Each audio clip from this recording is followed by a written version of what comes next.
So let's welcome Daksh on the stage with a huge round of applause.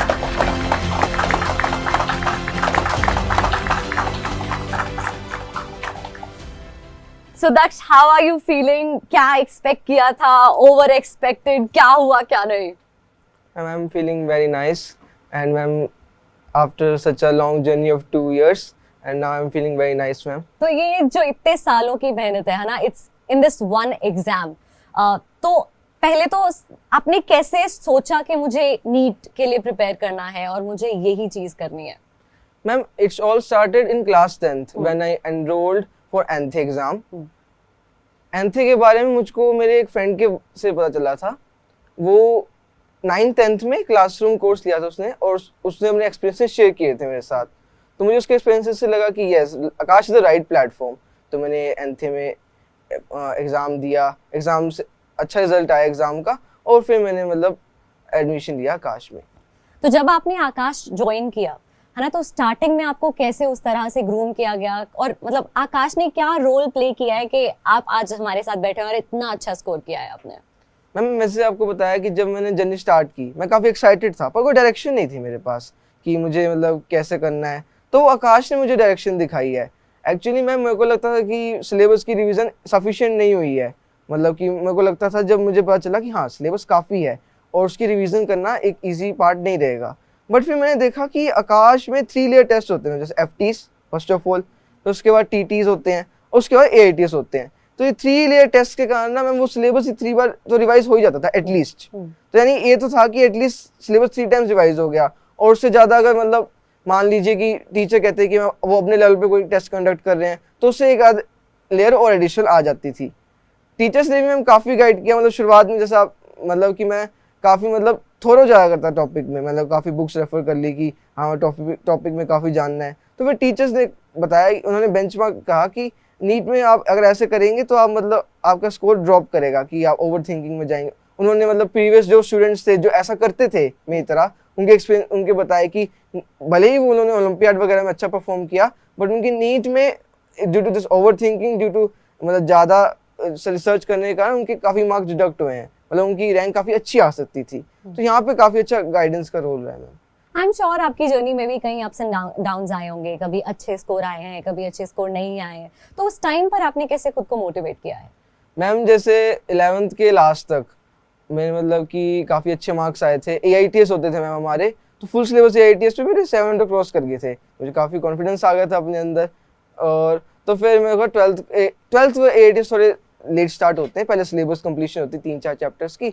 तो फिर 12th के AITS start हुए, तो मैं शायद उस टाइम ओवर कॉन्फिडेंट हो गया, क्या हो गया, मेरे मार्क्स मतलब एवरेज जो स्कोर रहता है उससे भी कम आ गए.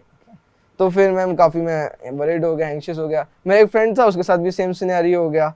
तो फिर हमने एक दूसरे को मोटिवेट किया. हमने कहा ठीक है, we should just consider our mistakes. तो कहते हैं ना कि नॉलेज मतलब जितनी है, जितनी आप आगे बांट पाओ उतना बेहतर होगा. तो हमारे फ्यूचर चैंपियंस जो है वो यहाँ पर बैठे हैं, और इनके कुछ सवाल हैं आपकी रूटीन को लेकर, या आपने क्या क्या मुश्किलों का सामना किया, what was that you did right, which was your favourite subject.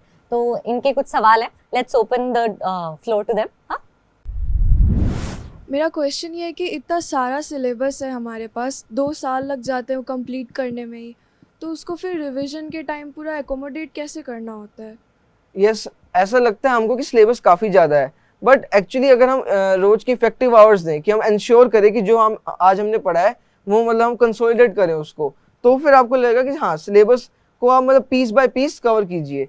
और जैसे मैंने आपको बताया भी, नोट्स को कंसाइज रखिए. आप थोड़ा नोट्स को कंसाइज रखिए. मतलब आप मटेरियल है, अब आपके पास कई मटेरियल है आपके पास, जैसे स्टडी पैकेज है आपके पास, टेस्ट होते हैं आपके, NCERT है. तो लगता है कि यार काफ़ी मतलब एक चैप्टर में काफ़ी रेफरेंसेस आ गए, तो आप कंसाइज कीजिए उसको अपने नोट्स में. आप मतलब पॉइंट्स को जॉट डाउन कीजिए जो आपको लगे मीनिंगफुल हैं. तो ऐसे करने से नोट्स कंसाइज होंगे. और कुछ बच्चे करते भी शॉर्ट नोट्स बनाते हैं. तो मैंने तो वैसे कभी शॉर्ट नोट्स नहीं बनाए, बट यस, अगर आपके लिए वो वर्क करते तो आप उसके लिए जा सकते हैं. आपकी जर्नी के ड्यूरिंग कई दिक्कतें रही होंगी प्रिपरेशन में, कि कैसे तैयारी करूं, कैसे ना करूं.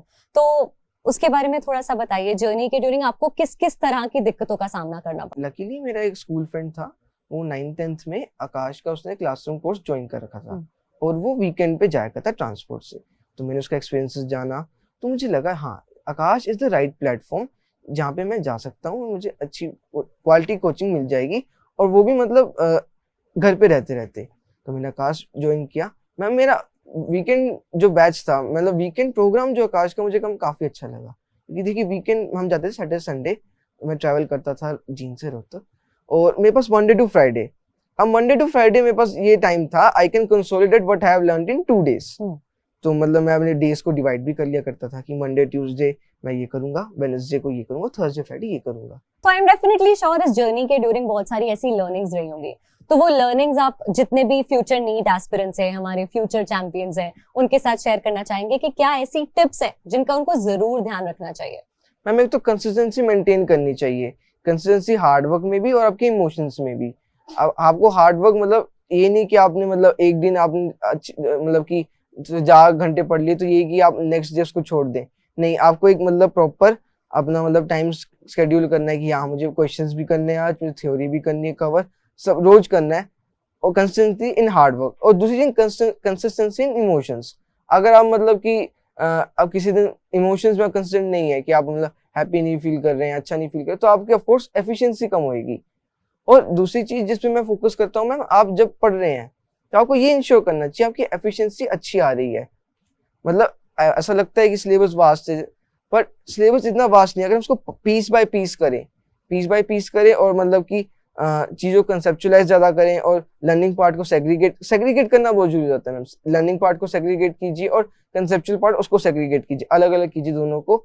और फिर कंसेप्चुअल जो होता है वो लॉन्गर टाइम रिटेन रहता है हमारे माइंड में, पर जो लर्निंग वाला है उसको आप मतलब शॉर्ट नोट्स वगैरह या फिर कोई ट्रिक वगैरह से आप याद कर सकते हैं। तो ये सेग्रीगेशन बहुत इंपॉर्टेंट हो जाता है मैम। तो दक्ष का कहना ये है कि बहुत सारी चीजें आपके सामने हैं, उसको देख के परेशान मत होइए, चीजों को सेग्रीगेट कीजिए, and that is how you can become a champion of Akash like he did. Congratulations Daksh on being a champion of Akash. It has been a great conversation. I wish you all the very best for your future endeavors ahead. All the best.